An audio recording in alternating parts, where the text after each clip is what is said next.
जय हिंद साथियों। जो धैर्य के साथ लड़ता है ना वही इतिहास रचता है। अंतरिक्ष परी सुनीता विलियम्स समर्पण और धैर्य के लिए हम उनके महान प्रेरणा का बहुत शुक्रगुजार हैं। पृथ्वी पर सुरक्षित वापस लौटना आपका और आपके साथियों का हार्दिक अभिनंदन है, वंदन है। भारत माता की आन बान शान, नारी शक्ति जिंदाबाद। ऐसी महान बेटियां भारत का नाम रोशन कर रही हैं पूरे विश्व पटल पर, और ऐसी महान भारत के नारियों को हम सत सत प्रणाम करते हैं, नमन करते हैं। उनके अभिनय को, उनके महान धैर्य को, उनके साहस को। धैर्य और साहस का अगर परिचय और पर्याय देना है तो सुनीता विलियम्स से सीखिए।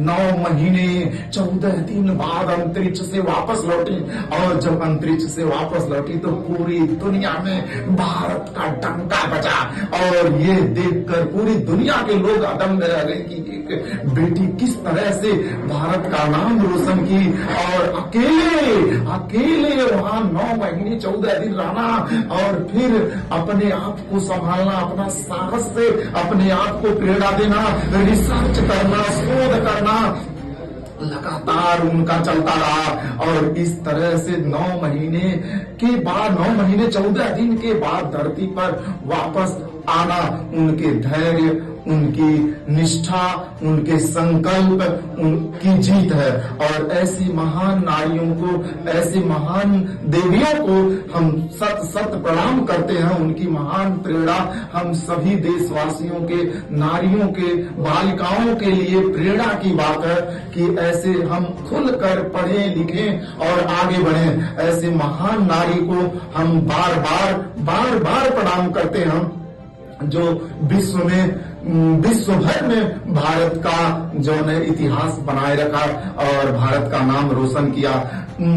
धरती पर वापस लौटने पर सुनीता विलियम्स के महामहिम प्रधानमंत्री नरेंद्र मोदी जी ने जो है अभिभाषण में कहा कि धरती आपको मिस कर रही थी, धरती आपको याद कर रही थी, हम लोग हमेशा आपको याद कर रहे थे। सुनीता विलियम्स भी दीपावली और न्यू ईयर अंतरिक्ष से ही मनाया, और भारतवासियों के लिए और पूरी दुनिया के लिए जो है शुभ संदेश और संकल्प अपना भेजती रही। सुनीता विलियम्स अकेले अंतरिक्ष में रही, लेकिन वह अपना मन उनका जो था वह धरती पर लगा रहा। तकनीकी खराबी होने के कारण वे धरती पर आने में उनको थोड़ा समय जरूर लगा, लेकिन जब 9 महीने 14 दिन पर वे धरती पर वापस लौटी तो उनके वापस लौटने में चारों ओर विश्व भर में भारत का जौन है उद्घोष होने लगा, जीत का श्रेय जाने लगा। ऐसी महान नारी, ऐसी महान अदम्य साहस वाली धैर्य नारी को, महान प्रेरणा देने वाले नारी को भारत बहुत ऋणी है, यह देश ऋणी है। महान नारी को प्रणाम।